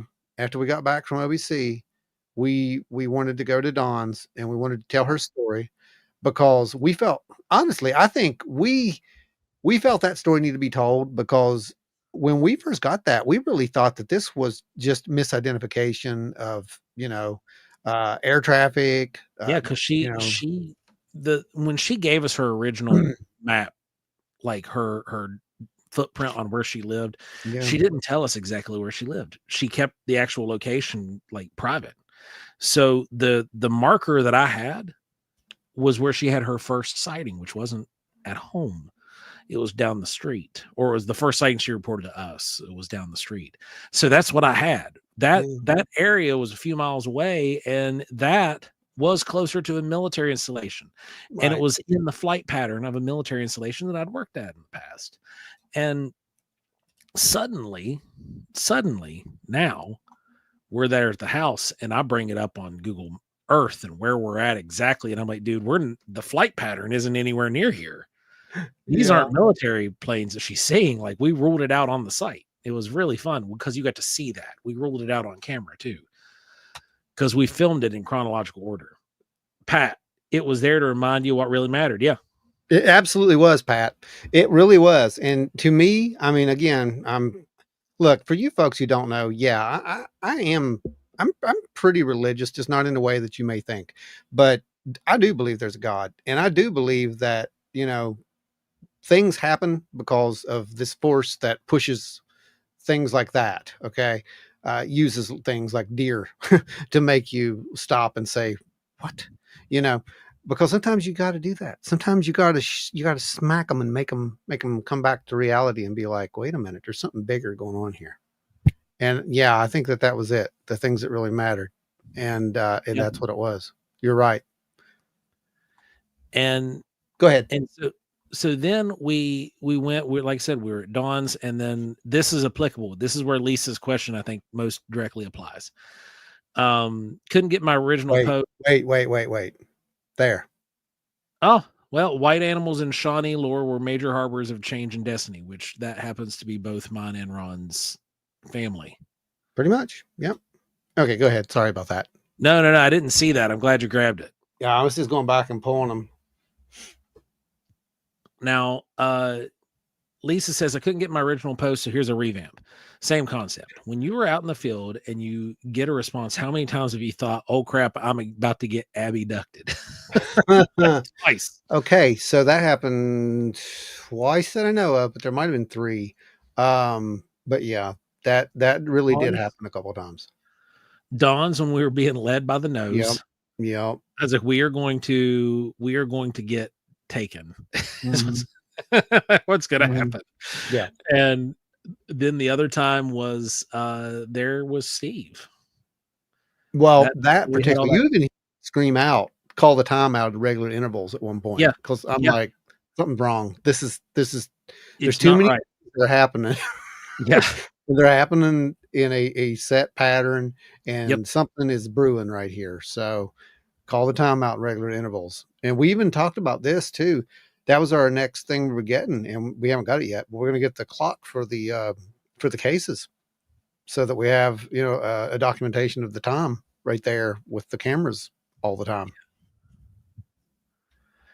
So there's the answer for that question. Now, moving from Dawn's place, because we had this big thing, and then we went like, okay, let's now focus on where we've been. Let's do Point Pleasant. Let's do because Point Pleasant was obvious. Like, we had to do Point Pleasant. We didn't know that was part of the deal. Yeah, I want a Mothman episode, and we didn't want to do an ordinary there's the Mothman.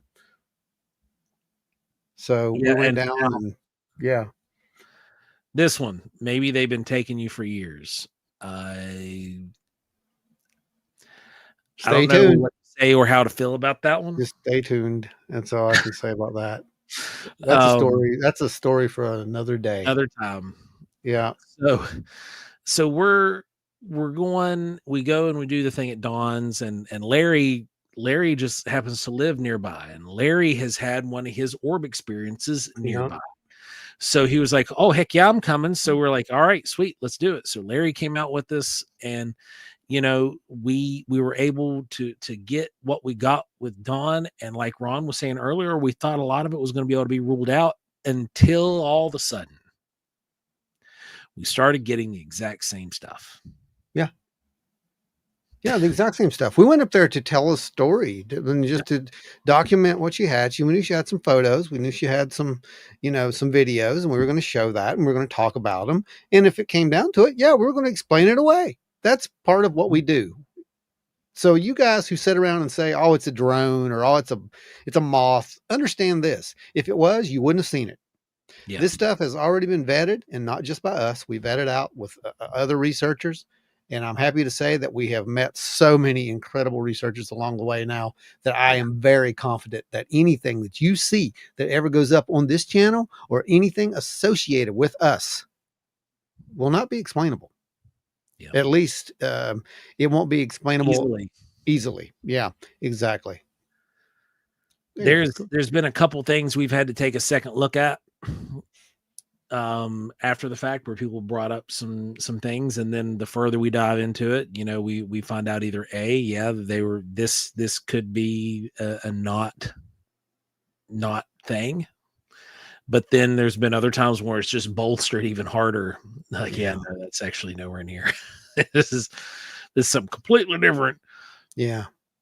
But then from Dawn, first we're back at the white deer. Yeah. Deer in Point Pleasant. Yeah. And then a proverbial white deer shows up in Point Pleasant again when we just so happen to be there, coincidentally filming Jeff Walmsley's story. A man who has never spoken on public record. We got his interview too. Not Jeff. We got Roni.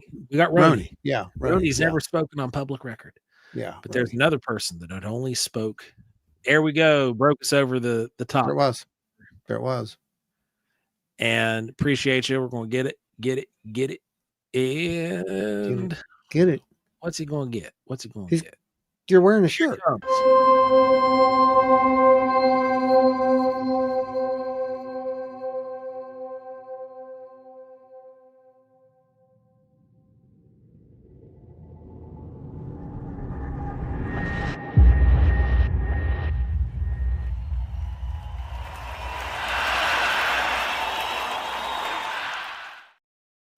Yay. About this. Yeah. I took a picture of it. That's cool. Oh Lord, you just had to, didn't you? I did. So we had the opportunity, and we did not film this portion. Okay, this was off the record. Nobody knew it was showing up that day.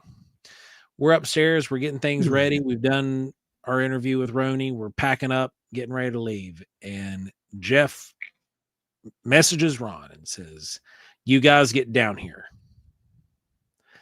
And we got down there, and we were able to meet the original witness, Roger Scarberry. Yeah. Not only that, but the photographs that you've seen floating around on the internet of Jeff and Roger, we took those. Yeah. And we didn't say anything about it until well after Jeff had posted them. No. We kept it under lock and key because that's just how we do.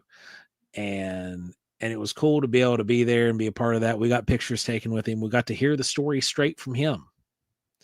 And we can't tell you what we heard because Jeff was amazing. Yeah, that's coming. Coming. But hearing it ourselves from Roger himself, we were the first ones other than Jeff to hear that. That's something that nobody else knows.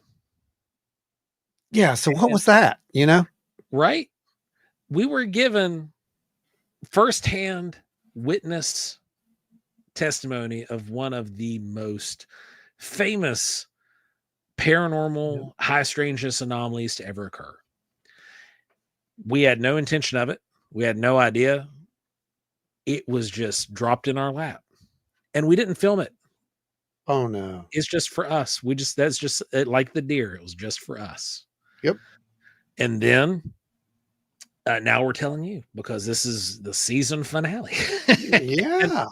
So you're getting the behind the scenes stuff, some juicy little nugs. And now from there, we went and you know, you've heard Ron talk about how Roni was all excited, and we took Roni out, and you guys saw what happened with Roni. Blew his mind. And then something else started happening. Yes. We went the first time we filmed, we did some stuff. We were in the TNT bunkers. You never saw that footage either. Then Roni. So there were experiment 1, the workshop, and then Roni. All experiments being conducted in Point Pleasant. Now, I'm not saying that we were responsible for a UFO flap that began and started to take place in Point Pleasant. But we definitely weren't not responsible for a UFO flap that may or may not have taken place in Point Pleasant. Right. So there were folks up and down the river that started seeing orbs and lights in the sky. And we chased those orbs too.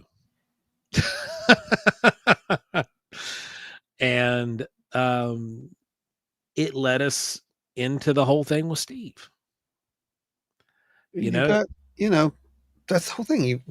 You took Steve out.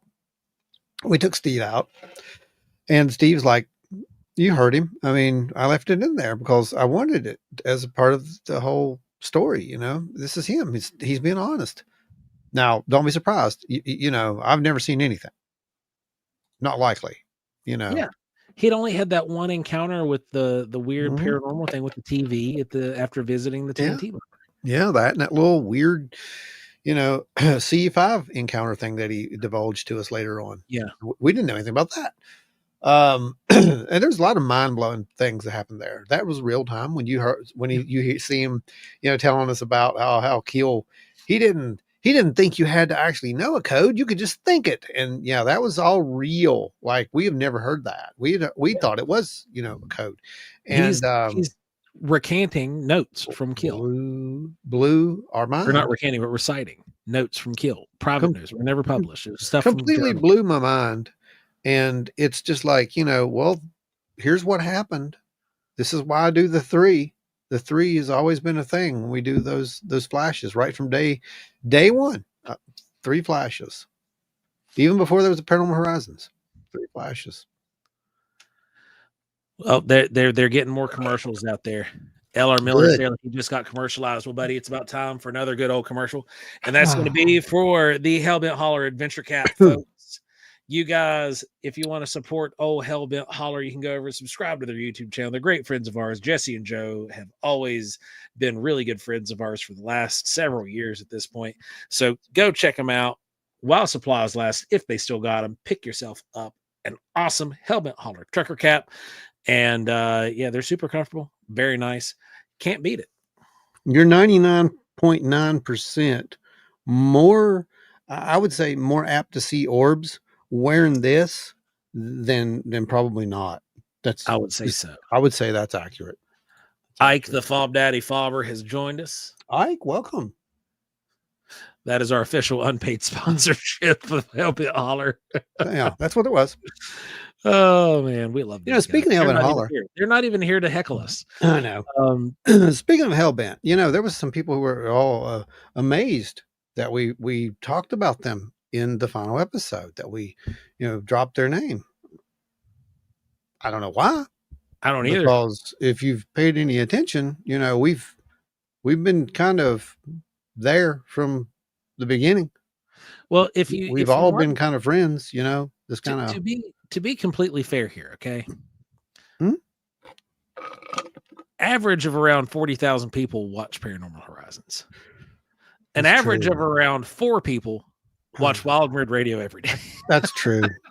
So they probably don't know. To your credit. Yeah, to your credit, you don't know. I know that those guys are getting like 35,000 or like shy of 35,000 viewers or something. Yeah. Hellbent's got 35 or almost at 35,000 right now. Yeah, yeah. And then we averaged on Paranormal Horizons around 40,000 ish views per episode. Some of them were up in the 60s. Yeah. And Larry Hose is in the house. What's going on, Larry? Yeah. And we have like what 26? I think we finally cracked the 2630 mark over here on our little channel, thanks to you folks who joined us. And if you're not subscribed, please do, because it does help absolutely. us. And I don't know what we would do if we ever hit 35,000. It would just blow my mind. All right, 3,500 will blow my mind. I'll be 100% with you. Yeah, 3,500. I would be frazzled. I wouldn't know. You know what? If we hit 3,500 by the end of the year, we should do something really big for these people. Oh yeah, it'd be cool. We might be able to do that, especially with the shows we have coming up this year. Maybe market pretty heavy. That's a goal. Let's do it. Well, you know what? What's his name there said, right? Manifestation, creating our own reality. That's right. It's already happened. We're going 3,500. It's Trackway says I get like 10 views. Watching your own stuff gets tiring. It does. That's funny. That's where the majority of our views come from. Is I just let it play on my own computer screen. But no, you guys are fantastic. We appreciate all y'all, and we appreciate the folks over at Hellbent Holler. They're fantastic. But yeah, like Ron said, there were a lot of people who were shocked that we named them. But Jesse was here with us for almost 2 years. Yes.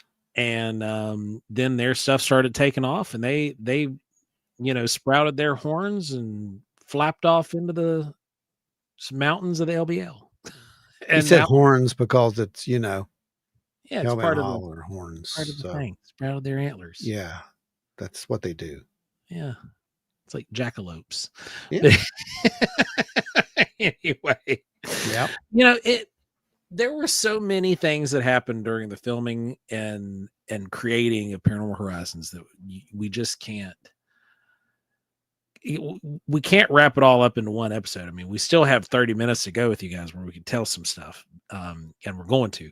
But there's so many strange occurrences, so many synchronicities, and you want to. I'm gonna be completely upfront. Like Larry Ho manifesting 3,500 subscribers. Yes, There you go. See, that's how we do it. That's how we do it. Actually, that is how we do it. Every time that you guys share, react, comment, or get one of those super stickers, the algorithm picks up on that. it does. It goes out to more people. And Case in it point, really last it week. really helps too commenting after the show's over. Yes. In the actual comment Yes. section. If you guys just go, every one of Big you, time. if 30 of you guys, Big 20 time. of you guys would even go and just leave a comment of like, awesome. Like, it doesn't even have to be sentences. Or a period. Coherent. It doesn't matter. But yeah, I mean, look at last week's. That thing went up there. So that was a good episode. Yeah, it did. So that's why I did it, because you guys were doing that. So bless Larry, you, every this single is for you, one. brother.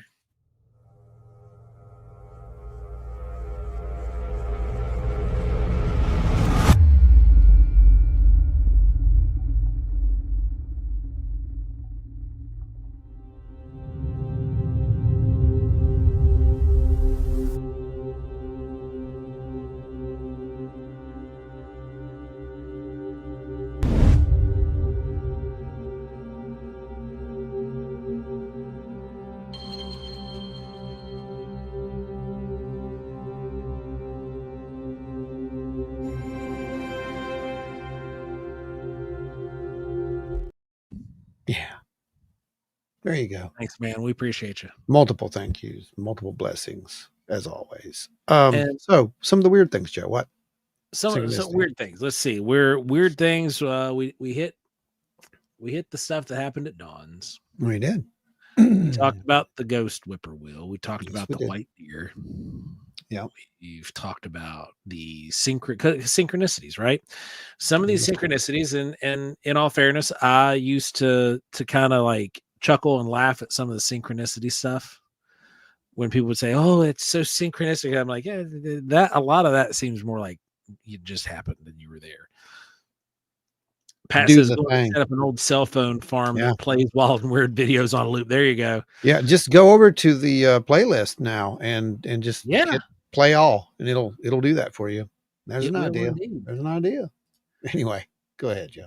And then we then started having all these things happen that really were true synchronicities. That it went beyond like just the incidental, oh, we're here, we just so happen to be in a place where weird things happen, and then weird things happen. We were being pushed into those weird places. Yeah. More than we were planning on being there. Trackway super sticker. Thank you, brother. Appreciate you, man. And here comes yours.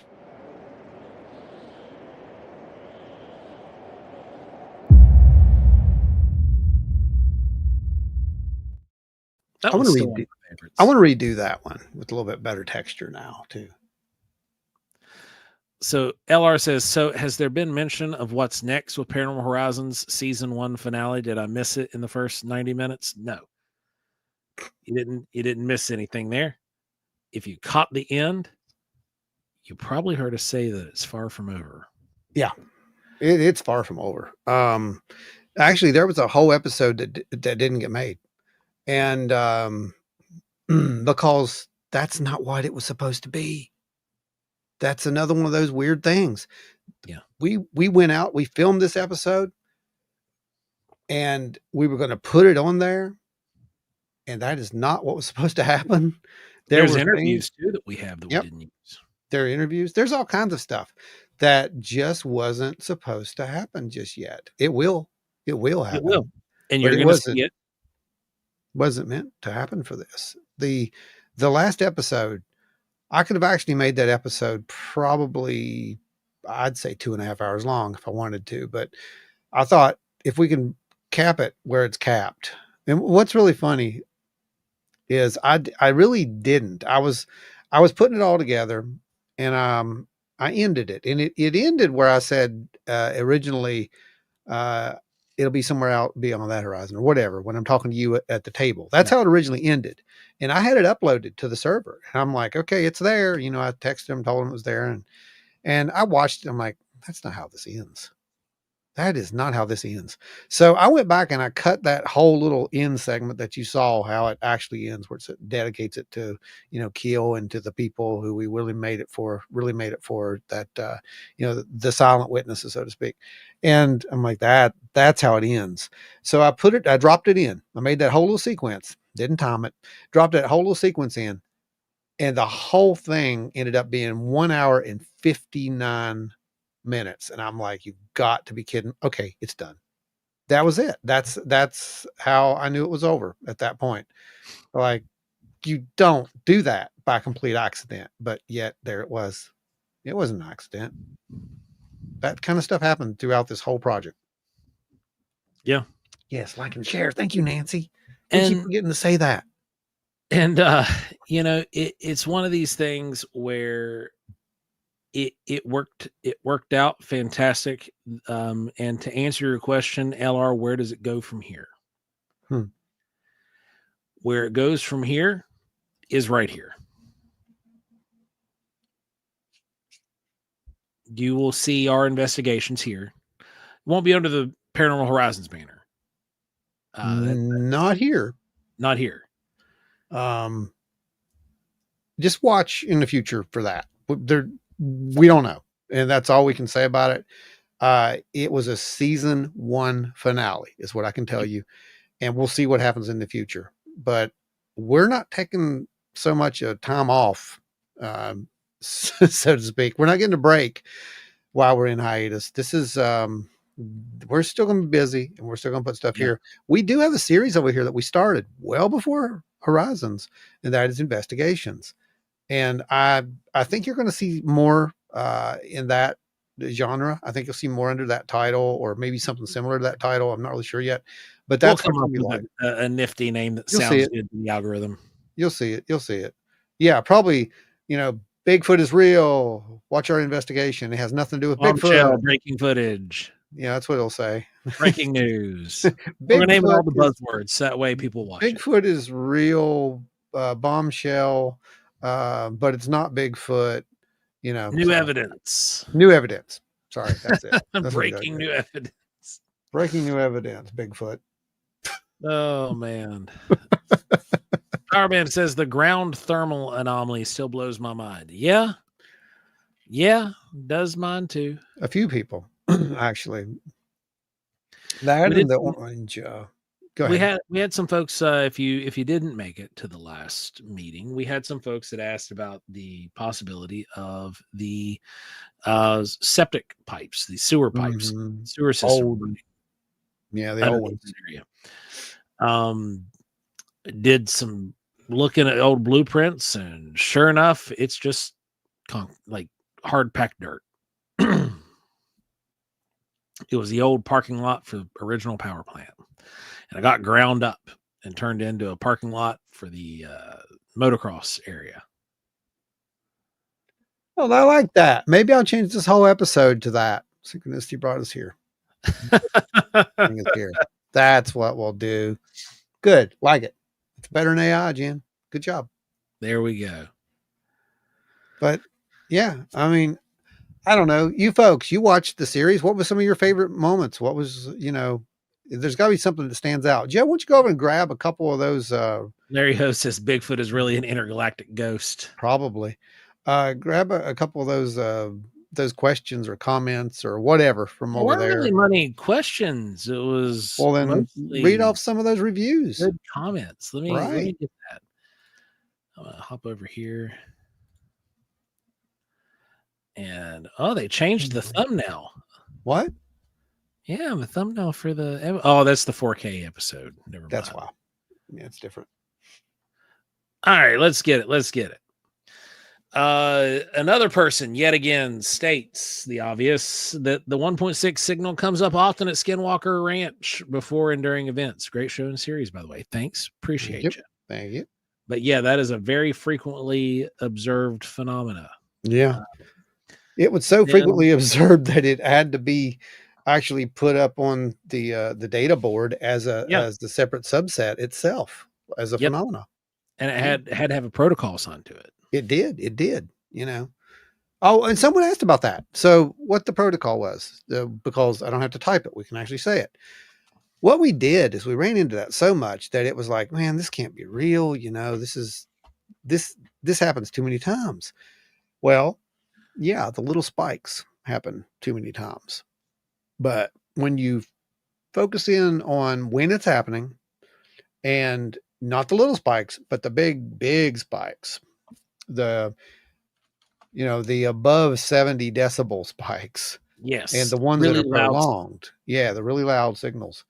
And when they happen. So if they're happening within this window and if they are within a certain amplitude, then we look at that and say, okay, but we also put it up against baseline. And you saw a few of those happen where the baseline is, there's nothing there. It's flat, there's no signal. And then all of a sudden this thing happens. You actually saw that at Dawn's.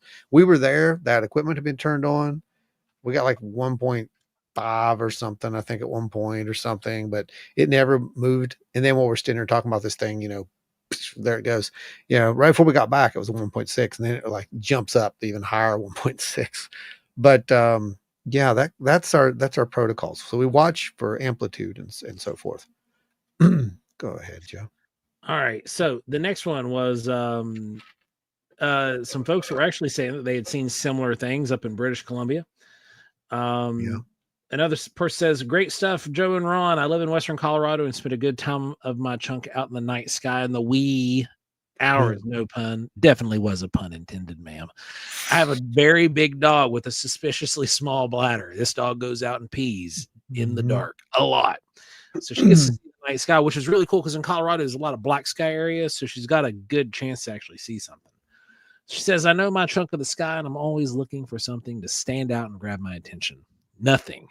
But now I think that's my issue. I'm expecting to be poked in the eye. Instead, I should be putting my intentionality out there that I want to see.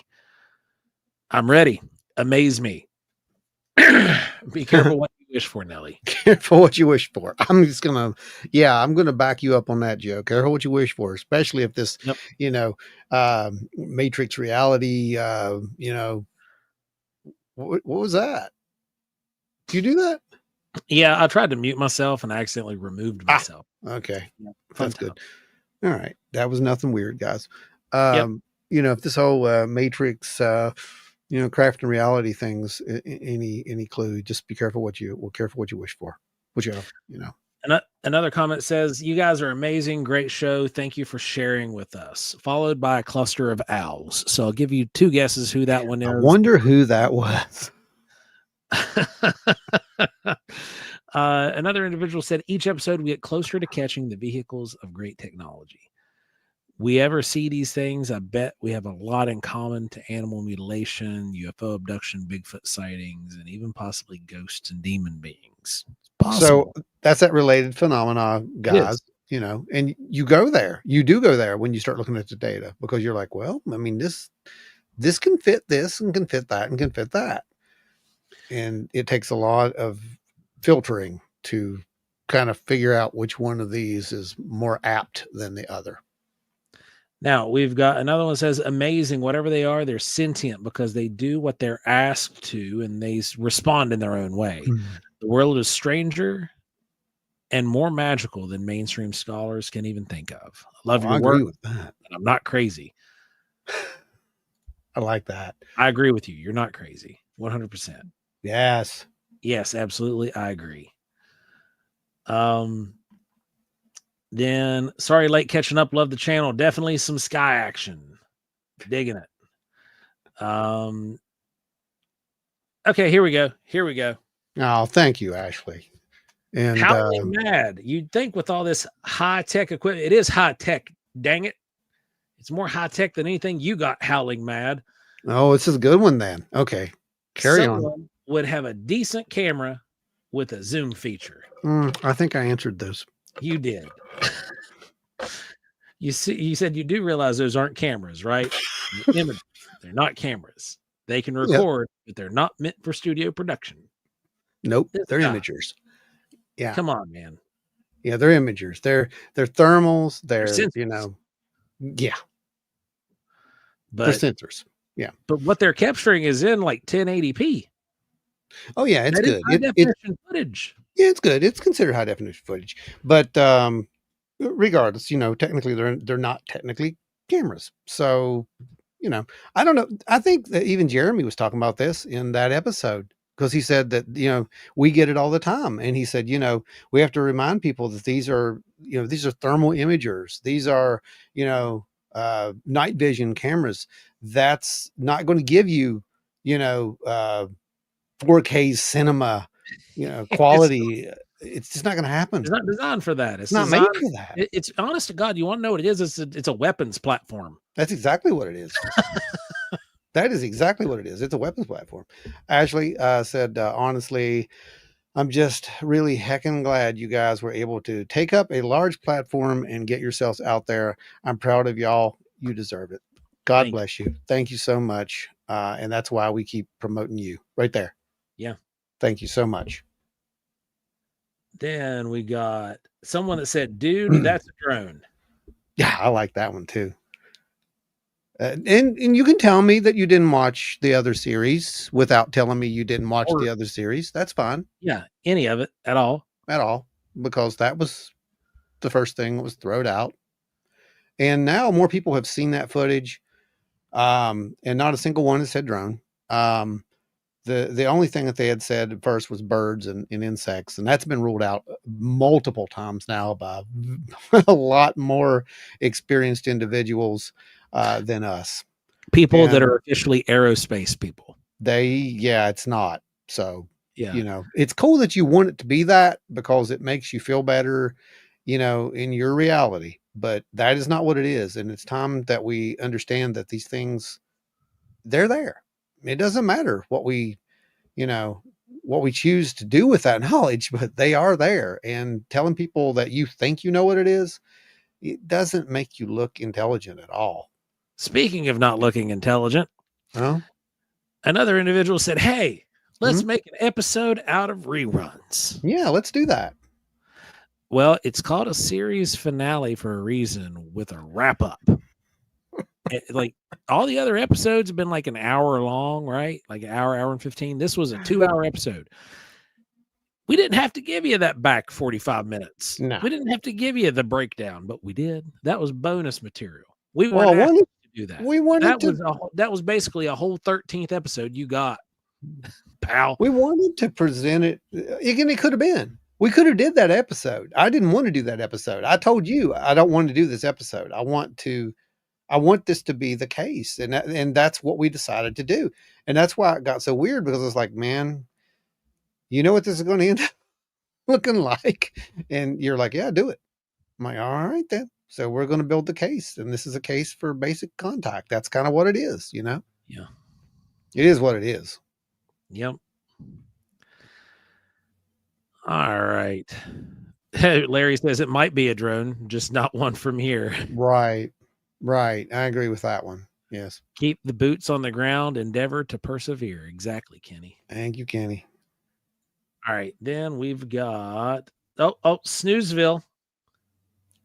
I think Seth answered that one. You know what? Guess what? This episode wasn't about Bigfoot.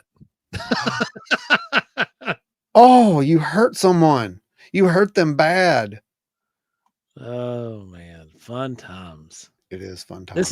This is one of my favorite parts to do. Like, this is one of the things I'm gonna miss about the Beyond the Horizon episodes for now. For the people who is the Jay Leno-esque. Yeah. Let's read bad comments. Well, and there's good comments too. Don't get him wrong. They're mostly good comments. Like there were only three bad comments out of that entire chain. What's really funny is that has been a thing. Like, I would never expect it. I would really expect there just to be like these people making fun of stuff like left and right, but it doesn't happen. It's more people are like, yeah, this is real.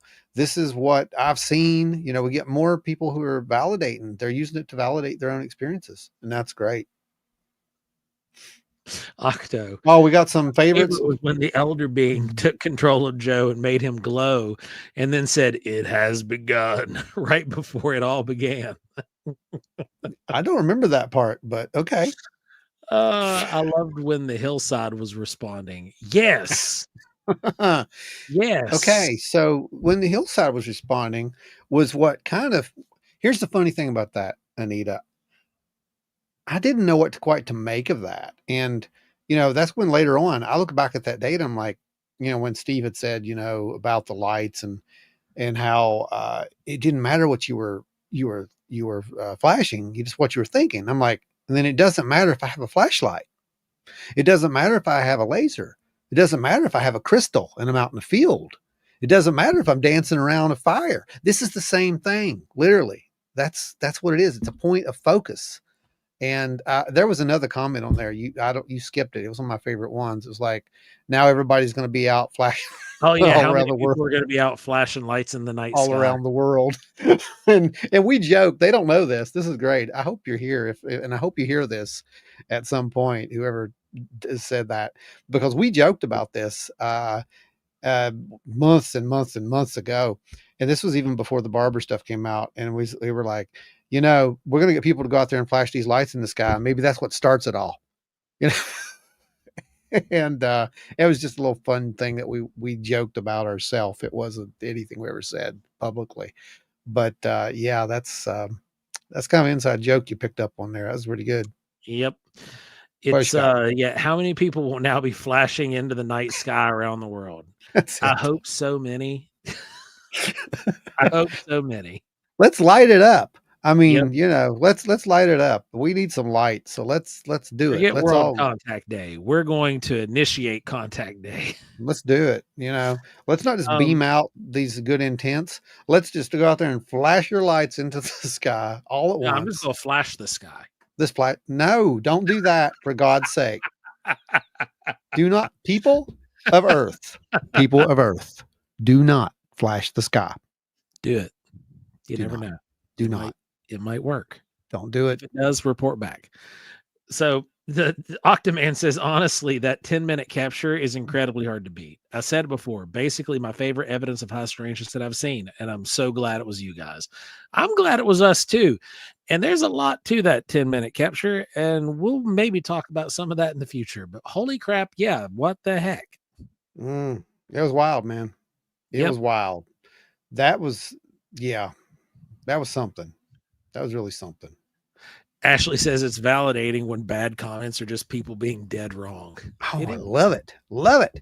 And they don't realize how absolutely uneducated it makes them look. And that's not what it's for. I don't want to do that. I don't want to come off as someone who thinks that they know everything.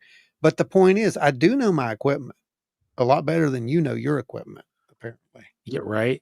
Because I'm not going to comment and, for example, and tell, a doctor how a certain part of his test equipment works.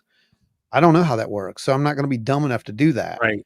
So why would you do that to us? Do you think, oh, they're a bunch of hilljacks from West Virginia, they don't know how to use that? Yeah, we do. Hey, take If it. we didn't, You better believe we know what we're doing when we're out there. yeah, We know how each piece of equipment we have works.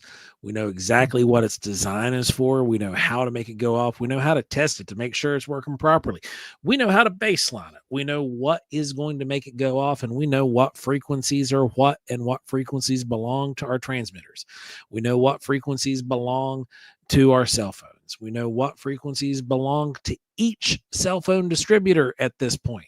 we've actually demonstrated that at Small Town conferences. Yeah, when Small Town did. Yeah, exactly. And it worked. The reason the cell phone demonstration worked really well there is because there was actually a repeater tower right behind the hotel. And we were able to point at the repeater tower and get the signal. Yeah. So, we do know how they work. I don't need a degree to do that. I do have a certificate in electronics. I can build crap. I can tell you that. It's my own choice. I didn't want to go any further in electronics than what I did. So several thousand hours is good enough for me. I know what I'm talking about when it comes to that stuff. I don't need to go any further. It doesn't matter. And again, it doesn't matter what we believe. That's what you don't understand. This wasn't about what we believe. It wasn't about us pushing our theory of everything onto you. It was showing you the data and letting you run with it and do more than just look at it and be like, I don't believe that. No, you tell me why you don't believe it. You got to tell me why you don't believe it. If you don't believe it, it means something Yeah. to you. It resonates somewhere in you, or you would never have taken the time to make a comment on a public page saying what you said. See, that's the thing. So it does resonate with you. It challenges your reality, and that's what it's supposed to do. That's what all this is supposed to do. Absolutely. I think it's why we made it. I think someone is saying, let's go challenge some realities. And you know what? People do it every day. This isn't new. This phenomenon isn't new. People have been writing about this for years. You know, contact has happened multiple times. Maybe this is why a lot of people wrote those books. I don't know. But we didn't write a book. We made a series. Yep. Books to come. But we wrote a series for now. So Yes, and there tuned. is more to come. Oh yeah. There is far more to come. There are experiments that we're building currently. There are things that you guys have helped us to build that we're working on. There are a couple more locations. Mm-hmm. A return to Wineberry is due. Definitely. There are collaborations that are in the works. There are collaborations are in so the many works. things. And Yeah. none of it would have happened. None of it would have happened if it wasn't for this series. And, you know, being given the opportunity to do this. And, you know, I'll say it. Nothing of this would have happened if it wasn't for the fact that whatever this was decided a long time ago to make one of us look up. Well, me, Yeah. I looked up first. Then You first. That's right. So Yeah. it's my fault. Sorry. Yeah, I've just always been the bait, is what it is. You have been. You have been. You have been. Pat says, I feel very appropriate that I'm getting ads for the new Doom game while listening to you talk about high strangeness. Excellent. Well, that's awesome. That's Doom. awesome. Oh man. Yeah, it's Ron that Vincent agrees. Thank you. Ashley says they're more than likely afraid to believe it. Yeah. Oh, they are. Yeah. They are. It's a very deep it's a deep chasm is what it is. And once you realize what that is, it makes you feel different. And you're a little isolated if you accept that. But then you're also not, because there are folks like everyone here and we're all just here waiting for you to, you know, come over and have that conversation.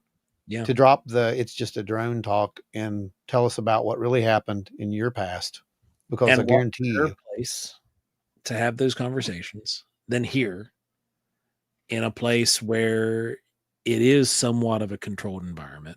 Oh yeah.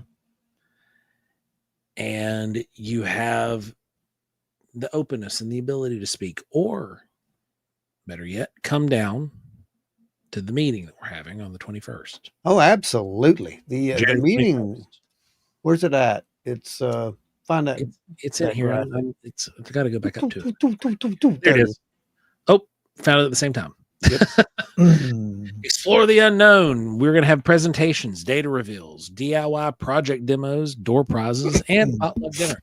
Italian themed, folks. It's going to be good times. Then we've got special guest Steve Ward. It's going to be at 267 Staunton Avenue, Southwest, South Charleston, West Virginia, 25303.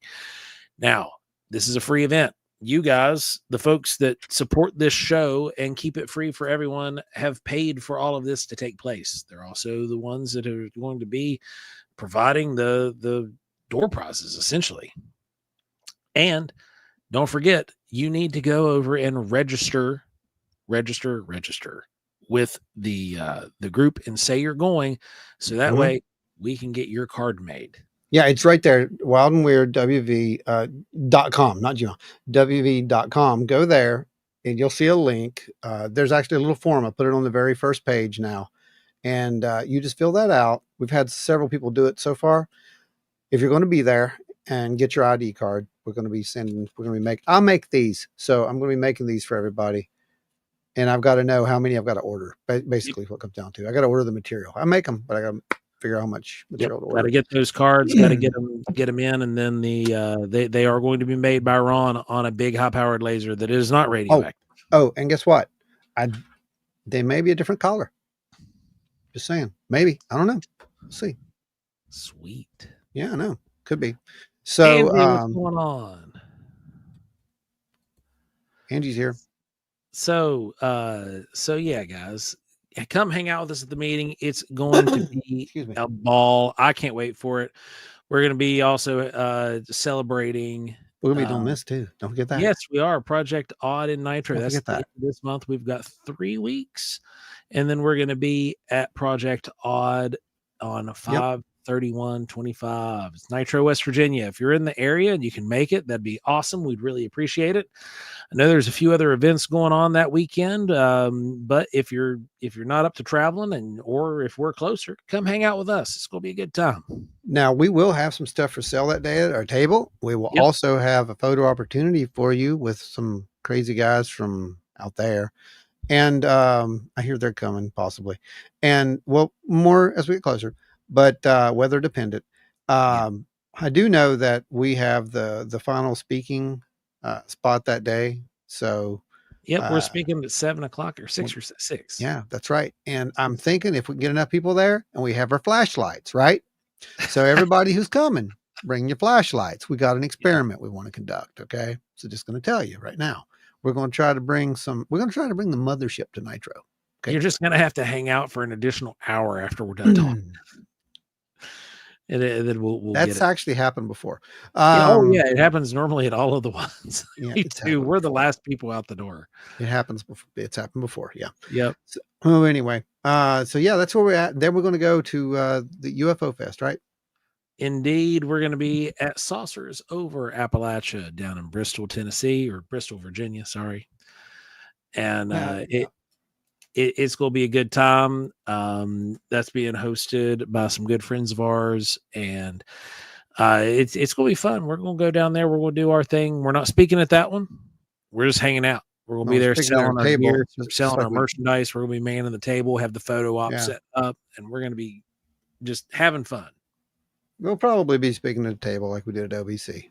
Let's be real. Like we speak at these events. We just don't headline them. But a lot of the times we do. Like last year, we were speakers at a lot of them, and then this year we're speaking at a few of them. but yeah, we're gonna be doing the UFO festival. It's gonna be fun.